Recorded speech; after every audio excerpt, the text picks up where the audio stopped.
Hello, everybody. Welcome back to Music and Beyond. I'm Ernie Crazy Eyes from Primitive Minds.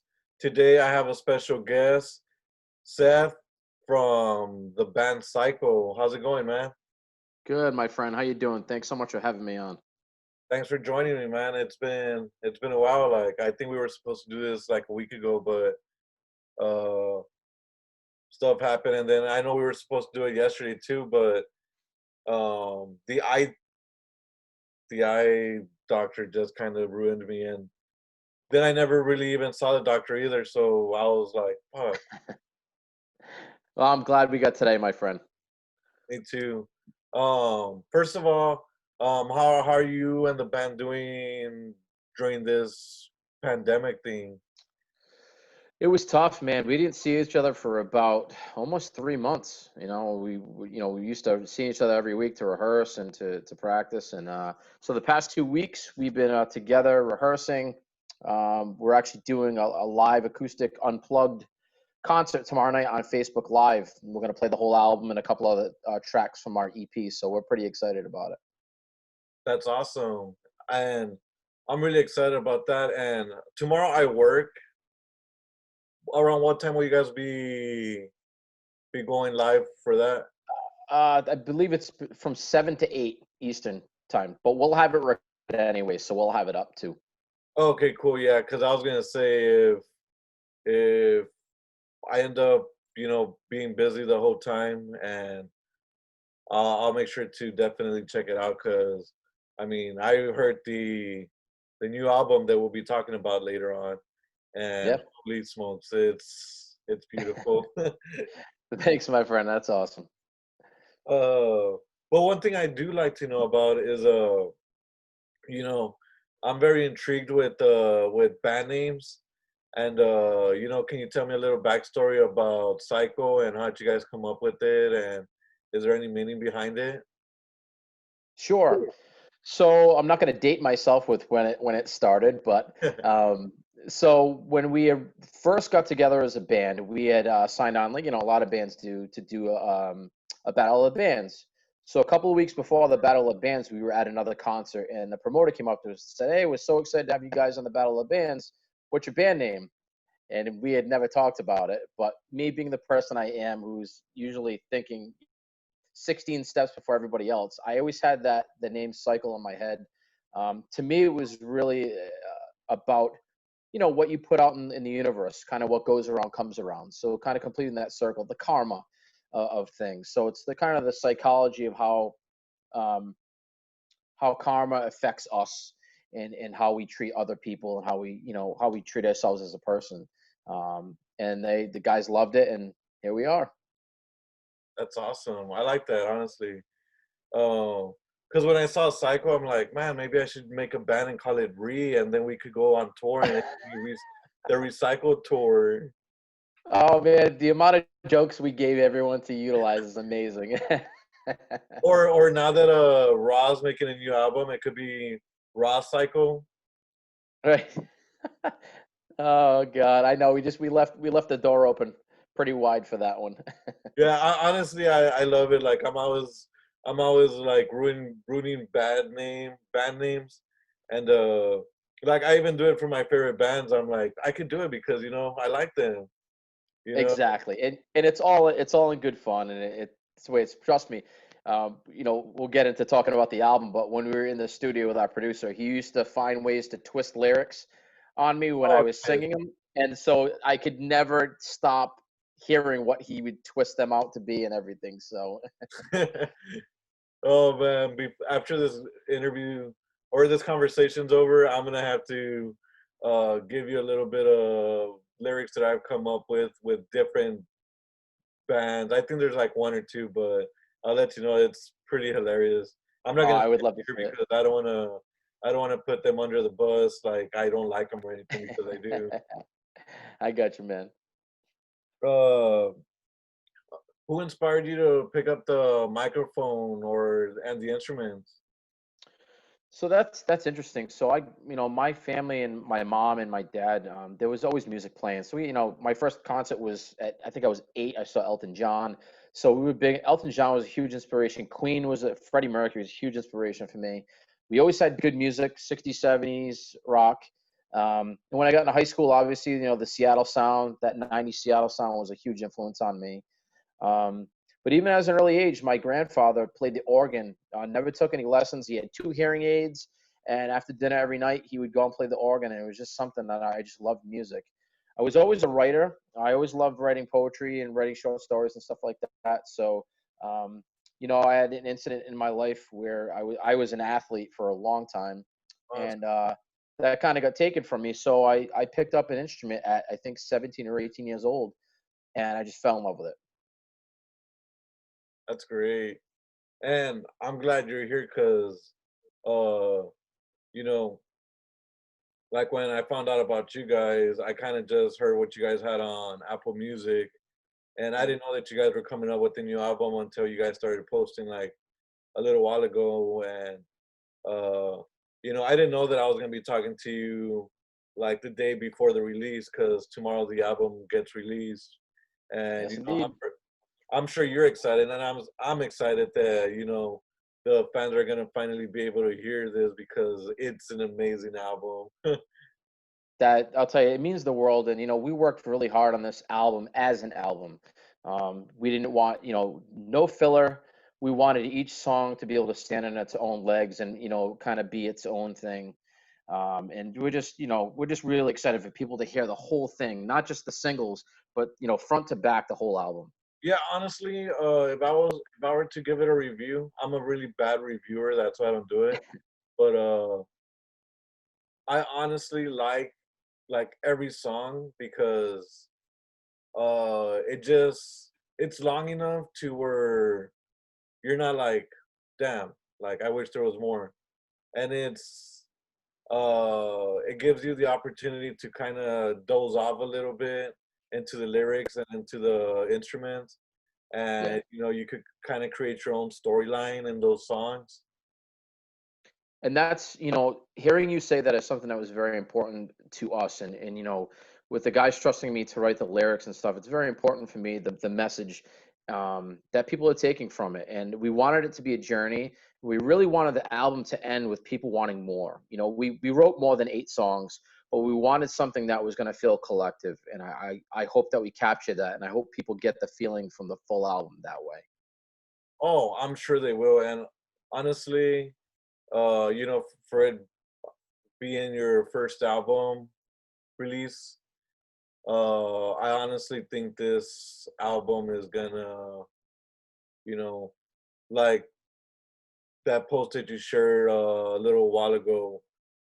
It's literally gonna be groundbreaking for you guys. This one album.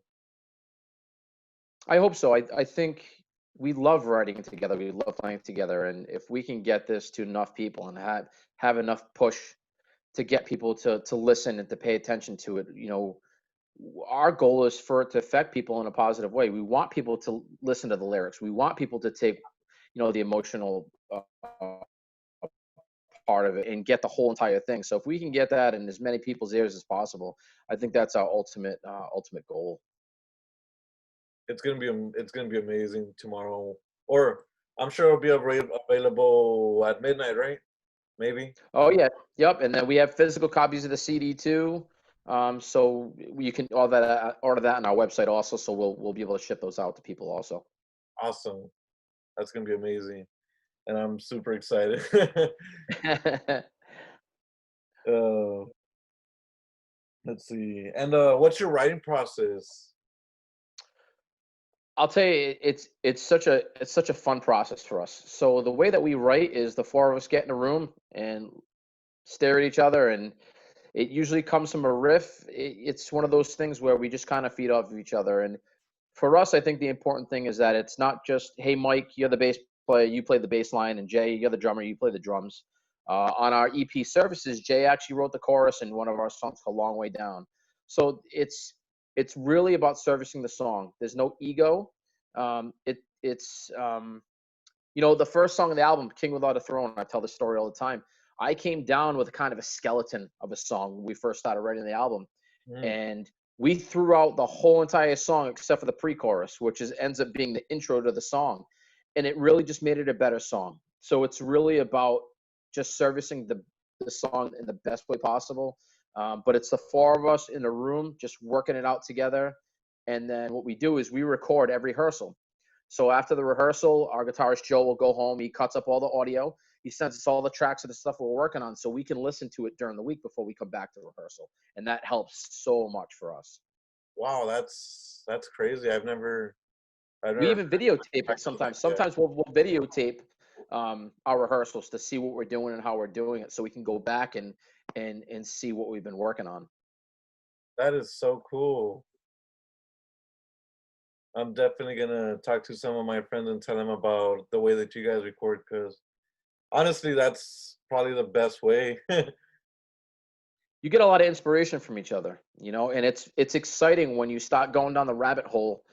I know the last song on the album we wrote, White Flag. Oh Um, yeah, that's a good one. that was so exciting for us because we just kept every corner we took was something else that was fun and exciting, and it's very inspirational when you're in that moment and everything's just really clicking and everyone's on the same page. It's really exciting when you get to that point when you're writing. Man, I really, I really hope this whole pandemic thing stops because after what I heard, when you sent me the album, uh, I am so ready for a show already. We're ready for shows, man. We can't wait to get this live. I honestly can't wait either because uh, like I work at a bar right now, and Mhm. we're usually like every Friday and Saturday we have shows, and we have a lot of amazing local talent here, and we also bring talent from all around Texas. And one time we brought even a band from like Japan or somewhere Oh over there. wow. Yeah, they're called Paranoid Void. They're pretty good, but you know, uh, listening to your music kind of made me miss the live experience in music because like I felt everything when I was listening to the album. Yeah, like Yeah, it was. well, we wanted to have an album too that was going to translate live, and we'll talk about the album a little more, I'm sure. But when we went in, the producer we worked with is the same we worked with on our EP services, and one of the things he really let happen was trying to capture the energy we had of the live show and it not being overproduced. And I think we really enjoyed that process of doing that. Yeah, that's I can totally see all of that because and hear it too because it like you can tell right away when it's too much, right? You want to be able to do it live and do it better and do it different live, and that's what we wanted to make sure we could accomplish with it. So And you guys have a single out right now. I believe it's called Last Chance, Last Chance, Last Chance for the Saints. yes, yeah, that came out last Friday. Can you talk to me about that? Because when I saw the name of that song, I'm like, oh, cool. They must be a New Orleans Saints fan. uh, so that song is we're obviously very proud of the song, but it really takes on the whole idea of this opioid epidemic and how um, it was a lot of the pharmaceutical and a lot of money and power Oh yeah. affected a lot of people's lives. I've worked in behavioral health myself for about 20 years, and I've seen the opioid epidemic um, you know, sitting right next to me. I've seen it at its worst and the effect on really good people. And I think the music when we were writing that song, the music really inspired me um, to write about that and make sure that that was something that people understood. And it's just something that I think needed to be said. And we've gotten a lot of really good feedback from it. I honestly, like when I heard that song, like I love songs like that. Uh, like when I heard that song, I was like, yeah, somebody else is talking about it. And then like Theory of a Dead Man, when they came out with their, not this last album, but the last album, The Wake Up Call. The And RX. yeah, when RX came out, I was just like, finally somebody speaks out about it. Like, this is bad. There's a lot of truth that people need to hear. And let me just say too, it's not everybody, it's not every doctor, it's not every pharmaceutical, but the people that we trust and to take care of us when we're not well, we lend a lot of trust to them, and I think that it was taken advantage of a lot, and a lot of really good people paid for it and are still paying for it. Oh yeah, definitely. And I'm gonna definitely be putting the whole album on my playlist, and we'll be later buying it, cause like that one song itself, when I heard it, like before listening to it, I was like, oh, it must be a football song, cause the same. But when I heard it, I was, fuck, that's crazy. It's funny that whole song came. I had that term, "Last Chance for the Saints," and obviously it's the first couple of lyrics on the song when it comes out. But I didn't know where it was really going to go, and the guys and their ideas of designing the music and us putting it all together really brought that song to a different place, which was very. It's I guess it's our anthem, on the album. If we had one. Yeah, yeah. That I like it. And now that you tell me a little bit more about it, and how it came about, you know, I'm gonna appreciate it more, and I'm honestly gonna play that song everywhere I go, because like more people need to hear that. And Yeah. uh like honestly, your whole album each song is like a message itself. We try, and I don't like to write too literal when I'm writing lyrics. I Yeah. like people to take their own ideas and feelings on it. Um, but I think this album, the emotion of the lyrics when I was writing it was a little more literal than I usually write. But I kind of liked it, because it's it was fun, standing up and being able to say what we wanted to say, and that was exciting. Oh yeah, definitely.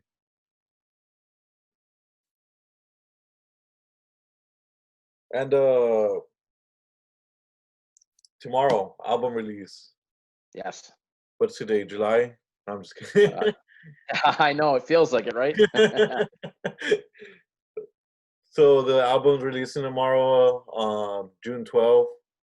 Yep. Uh, After this whole pandemic, or everything's already kind of opening up a little bit, um, will there be a tour, maybe in the region, or like one show each state, or do you guys have anything planned out yet? I think definitely regionally, we definitely want to tackle regionally first. And we've always said, I think we would just want to go where the music takes us. If it puts us in the right position, I mean, being able to tour on music that you create, I think it would be, and just incredible for the music in general to get out to that many people. But I think we definitely want to tackle regionally first, so that we have something to offer for these other big boys that are touring around, to see if we can jump on and play some shows with them. But I think for us, the ultimate goal is to just have as many people to hear this album as possible, especially live. Yeah, definitely. And with this album release tomorrow, and all the all the love that the people are gonna give you, because this is an amazing album. Like, I'm not even blowing smoke or anything like that. But like when I heard this album, I was like, all right, cool. You know, it gives me an Ultra Bridge feel, and then that one song gives me like a Creed feel. And you know what? I like both Ultra Bridge and Creed, and you know, uh, I'm sure there was a little inspiration there from maybe both bands. Yeah, I'm a myself. I mean, I think all of us appreciate their music, but I know our bass player Mike and I, we've gone and seen Alter Bridge together. Um, and Miles Kennedy and Mark Tremonti to me, and all the guys, I mean, Brian Marshall and Flip, they're a huge inspiration. They always have been, writing music. But their approach, the way they treat people, the way that they look at their music and treat their music, I think is something. It's very inspirational and something to aspire to. Um, but our influences are all over the place. I mean, my own influences go from, like I said, Elton John and Queen to, 90s rock, Pearl Jam, stuff like that, to Alter Bridge. Mike is a big 80s metal guy, Queensryche. Our drummer goes from everything from, jazz fusion to the Dead Kennedys, to all over the place. And our guitar player, Joe, is a huge Black Sabbath fan. Um, I mean, he has so many influences. Stevie Ray Vaughan, a lot of blues, even some of the early White Snake stuff. Joe is our guy who dives into like the non album versions of songs, the deep Oh, cuts. He's yeah. always sending me stuff. Check this out. Check out the Black Crowes from '92 in Philadelphia, and check out this guitar solo from here. I mean, Joe's got it down pat of all the deep track stuff, which is cool. That's that's pretty cool to have all of that because it kind of seems like you guys will be able to bring something different every album or EP. Yeah, that's our goal. I mean, I think one of the things we did was we said we wanted to write a really raw rock and roll album, but we never said this is how we want to do it. We really let the songs, become themselves. And I think when we did, I think Kill the Machine, the song was, I think, the second one we wrote for the album. And when we did that song, it really opened the floodgates in terms of how we wanted the sound. And it just kind of went from there. And that was exciting for us when we got to that point. That's awesome. And Kill the Machine out tomorrow, everywhere. It's gonna be amazing. And Everywhere, man. It's about time. It's like 2 years worth of work, man. it's like I think 8 tracks and maybe 45 minutes to an hour of listen. Everybody should go listen to it because it's amazing. And who would you guys like to tour with? Oh, so obviously, I would love to talk with someone like Alter Bridge, Seven Dust, big influences. But I will say this: we got to open for a band in Providence that came through that I followed for a couple of years now, and they are probably one of the best rock and roll bands I've seen live. But they're even better people. Is Blacktop Mojo. They Oh, were absolutely incredible live, and they were even better people. We had such a blast with those guys. I think we fit together really, really well, our style of music. And I would play with those guys any day, any night of the week. I think it would be fantastic. So I would love to tour with those guys. that'd be dope. Please come to South Texas. And that's how I feel about Adelita's Way, because like the way that Brick's heart is, like, let's go meet everybody. That's how I feel about, all of you guys. Like I want to meet every band. Yeah. Uh a post that I just made like this morning or last night or I don't remember is my main goal in life is to interview everybody. Like, Yeah. I want to be that one guy. It's fun. I will say it's fun to peek behind the curtain a little bit. And I think when you get to see how people think and feel, especially when they're creating stuff, it's exciting. I get excited when I get to talk to other musicians and artists and be like, "How do you do what you do?" And when they talk about it, you just get really excited about it. It's such a fun experience to peek behind the curtain. It is. And if you would have told me 12 years ago that, hey, you're gonna be doing this, I'd be like, no way, dude. I'm like the most unpopular person in the whole entire planet. Nobody's gonna want to talk to me. What the heck? And now it's kind of like, oh, I like this band. Maybe I should go try to interview them. Email, send, message, and then they give me the okay. And I'm like, are you sure though? All right. I've always said to people, it's very important. I don't care who it is, to say thank you and tell them that you're grateful for their help, because we've heard this message, it takes a village. But every person, I don't care how important they are or how many people they know, if they can push your music or what you're trying to do to one more person, they've helped you get a little farther. And you should appreciate every inch of people's time. if they put in. So, going for yourself, giving me the opportunity to talk about our music that we're so passionate about. I can't thank you enough, and I know the guys are very thankful for that too. Yeah, and I'm so thankful for you guys. And if I may quote my favorite band again, I ain't in it for the fame, I ain't in it for the money. I'll do whatever it takes. I'm still hungry. You gotta be, man. I always say, if you're not working, you're dying. Yeah, Gotta yeah. keep working.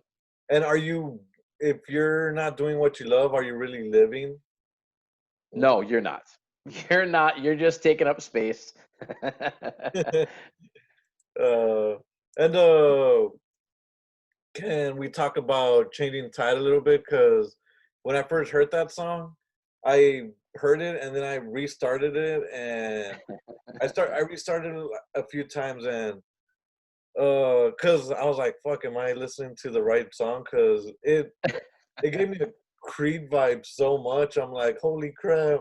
Like this is so cool." Yeah, no, absolutely. I love that song. I really do. Um, yeah, so that song, I tend to write pretty much everything I try to write is on an acoustic, Uh-huh. and I'm always trying different things and sending the guys little clips and samples and stuff like that. Or I'll bust something out at rehearsal. But I was working on a whole bunch of stuff one day, because I'm one of those people where all of a sudden in one day I'll have like three songs and they'll all come flying out. And I had that intro piece, and when I had the intro piece, I sent it to the guys, and they were like, "Oh, okay, we got something here." And I think it was, our drummer Jay, and first of all, I'm very lucky with the three guys I get to play with. But our rhythm section allows Joe and I so much leverage to be able to do so much as guitar players. And Jay really kind of dictated, our drummer Jay, um, the feeling of that song, and how he plays it on the drums. And I think that really allowed the song to take shape, the way it did. And I know we're very proud of that song. Yeah, I mean, it definitely has an Alter Bridge Creed vibe. We've heard that from a lot of people.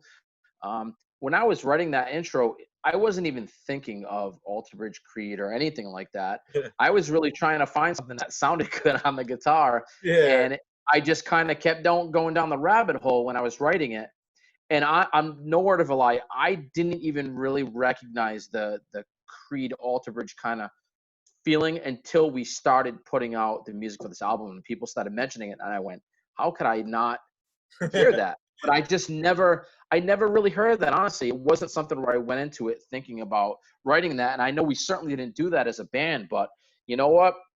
If those are two pretty damn good bands to have some comparison, and I will always be very thankful of that. yeah. I've seen them both, and they're both honestly. I prefer Scott Stapp without Creed because I like Ultra Bridge better, but like I like them both. So, You and know, Scott caught a lot of flack for years, and probably for good reason. But people don't understand mental illness and substance abuse. oh, definitely. Um, it definitely clouds us, and I know he's doing so much better with his life and has really found, another gear, which I think is great. And that guy's voice, I mean, it's funny. A couple of weeks ago, I went back and I rewatched Creed from Woodstock '99, and you listen to that guy's voice, and oh my God, I mean, he was at the pinnacle, and it just goes to show how quickly things can change and to appreciate every moment. I know he said that in interviews too. So Yeah, and he actually did a Facebook Live like this week or a few weeks ago, and he looks super skinny, and but he yeah, still sounds really good, which is amazing. yeah, I got to see that. It was very well done. But I'll tell you, Mark Tremonti to me as a musician, not even a guitar, throughout the guitar player part, because we know about that, but Yeah. overall, uh, God, if there's something to aspire to be as a musician, it's Mark Tremonti. The way he treats people, his whole approach, um, it's just incredible. He's just very humble, and he's always working to get Oh yeah. better. And Miles Kennedy's voice is just Oh, memorable. and you know what? As a guitar player, uh, he's just he doesn't get enough credit for his guitar playing. He's just out of this world as a guitar player. And he's a great lyricist too. I love Miles' stuff. I'll listen to anything he does. Yeah, honestly, my favorite Miles song, and it's not even with Ultra Bridge, is Anastasia.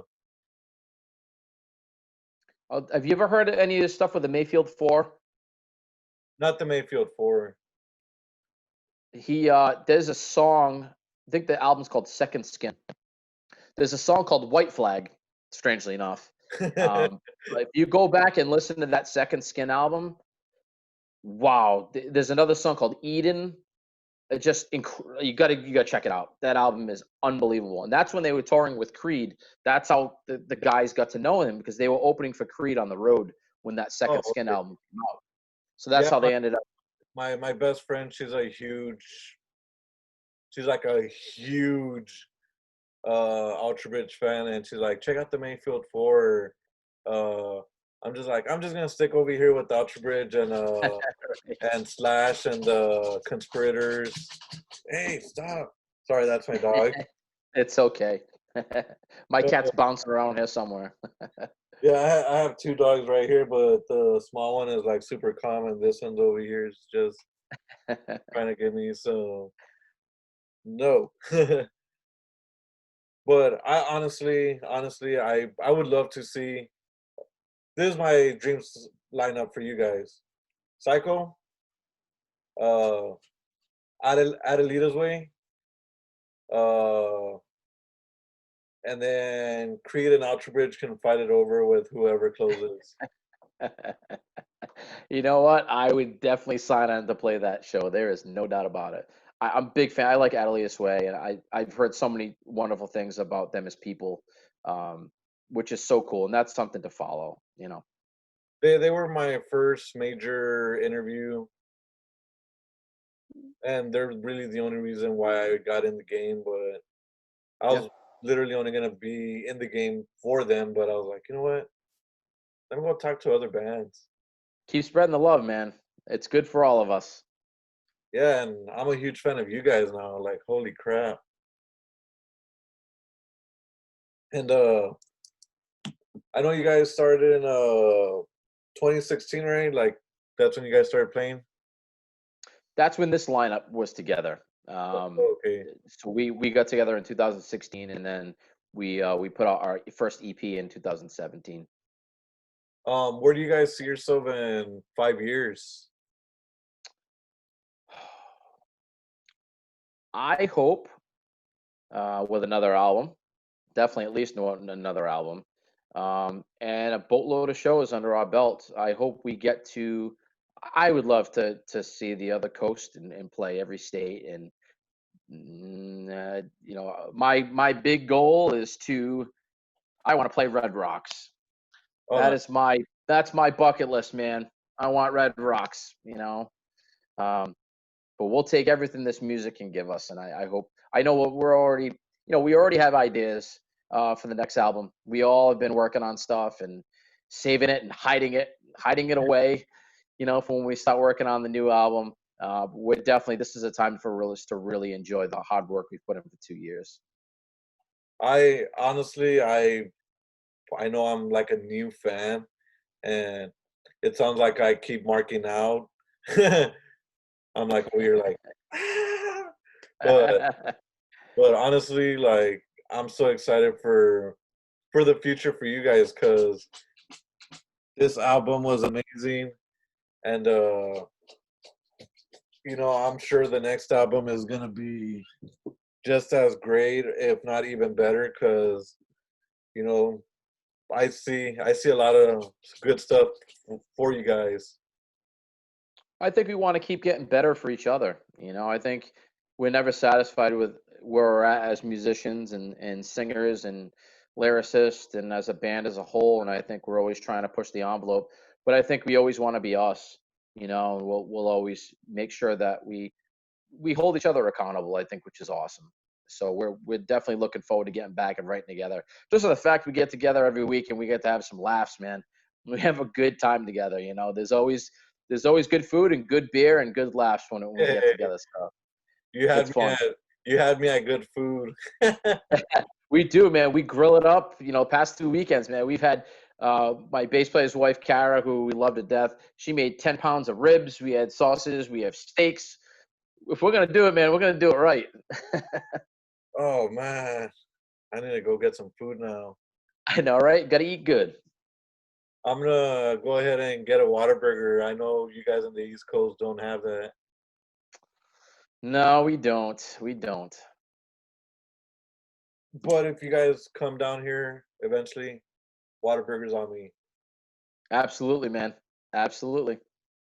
And I know I kind of answered this already. Well, I just mentioned it, but if you guys had if you guys had an if you guys can create your own lineup, 5 bands, who would you want to play with? All right. So I will give, so us, Alter Bridge, Seven Dust, Blacktop Mojo, and then for the hell of it, let's bring out Sabbath. I think that would be fun. That would be crazy. Let's bring them back and have a nice sweet one-off show and send them off the right way. Sabbath with what singer though? Well, I mean, it would have to be Ozzy, but man, I wish we had some Dio. You know, it would have to be Ozzy. Ozzy? We'll prop him up. We'll prop him up, man. I don't care. I'll go up there and hold him up myself. Just give him the microphone and let him have at it. You know. Well, what about a Dio hologram? I can't do that. I can't.